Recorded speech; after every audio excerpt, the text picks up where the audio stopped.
खुलुमबाय स्टुडिअ दङ आं राजीब बसुमतारी बिटिसि हाग्रा बिफाननि गोख्रों एक्शन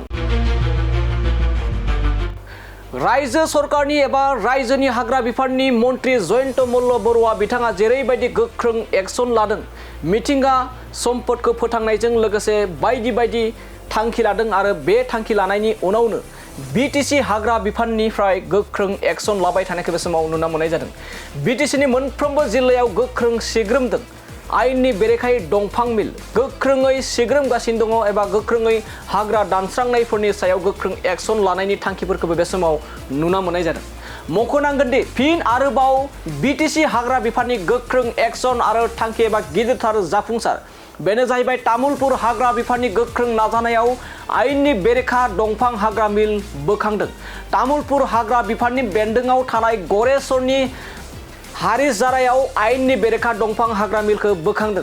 बे समाव नोंथांमोना मिथिगौदि एबा मोनखादों दि जयन्त मल्ल बरुवा बिथाङा मोनसे फन नाम्बार एबा जानबुं नाम्बार होदोंमोन। नोंथांमोननि ओनसोलावबो जुदि बेबायदि आयेननि बेरेखायै दंफां मिल दं अब्लानिया बे जानबुं नङाव फोरमायहरनानै फोरमायदोंमोन रायजोनि हाग्रा बिफाननि मन्त्रि जयन्त मल्ल बरुवा बिथाङा। थिग बेबायदिनो एबा बेनि उनावनो बिटिसियावबो बेफोरबायदि गोबां बिटिसि हाग्रा बिफाननिफ्राय डाबल एक्शन लानानै दंफां मिलफोरखौ बोखांनायजों लोगोसे गोबां सिग्रोमनायखौ बे समाव नुनो मोननाय जादों। दानिया नायदो बिदिब्ला जोंनि एक्सक्लुसिभ भिजुअलनि गेजेरजों तामुलपुर ओनसोलाव बिटिसि हाग्रा बिफाननिफ्राय माबायदि दंफां हाग्रा मिलखौ बोखांदों आरो बोखांदों बेखौ नोंथांमोना आबुङै नायलांदों। टारगेटआ आगोलनिफ्रायनो दंखायोमोन। साननै सानथाम आगोल जों थांदोंमोन बे एरियायाव एसे रेड मारिनो होमबा सब माने बुस्थुफोरखौ बोखांनानै दोनजोबदोंमोन बिसोरो। बे समावनो बिसोरखौ फोरमायना फैदोंमोन जोङो जे डिपार्टमेन्टनिफ्राय मोनसे गाइडलाइन दङ नोंथांमोना जुदि खामानि मावोबा डिपार्टमेन्टनि थ्रुयै माव लाइसेन्सनि लानाय उनाव बेफोर खामानिखौ माव। बिसोरो जेबो हेरियाखै। ओमफ्राय दिनै सानजौफुआव जों खोनानो मोनबाय दे गोदानै माने आरोबाव गंसे इयाव बहायफिनदों। बेखौ खोनानाय लोगो लोगो जोङो जोंनि स्टाफखौ बुथुमनानै थांबाय हारिजरा गामियाव। बे गामियाव थांनानै नुहैबाय जोङो जे बुस्थुखौ दं फिटिं खालाममारदों बियो। खिन्थु जों थांनाय लोगो लोगो बिसोर खारदों मालिकफोरा। खारनायाव जोङो बुस्थुखौ बोखांना लाबोबाय बे बेन्स मिल होनो बेखौ। एसे बेन्स मिलनि गेजेरावबो साइजआव एसे गेदेर बियो 30 इन्सिनि जागोन बे बुस्थुआ। जिखि जाया जों बेखौ बोखांना लाबोबाय डिपार्टमेन्टआव सिज खालामबाय दा अफिसाव लांबाय बुस्थुखौ। आरोबाव बेसेबांसोनि जितु बोखांनाय दंफाङा एक्सुवेलि बारा बोखां जायाखै। दंफाङा गामिनि दंफां बांसिन दं इयाव। गामिनि आम जाम कथालिफोरथ' एरि जायो माने पारमिसन थाखायो। गामारि ओमफ्राय सेगुन एसे दंमोन बेखौ जों बोखांना लाबोबाय। ओमफ्राय मिलखौ कमप्लिटलि बोखांना लाबोबाय। बेसेबांसो रोजानि बोखांनाय जादों बेखौ दा एसेसमेन्ट खालामनाया भुल जागोन। जों दाबो बुस्थुखौ मेजारमेन्ट खालामथ'वाखै बेनि उनावसो बुंनो हागोन।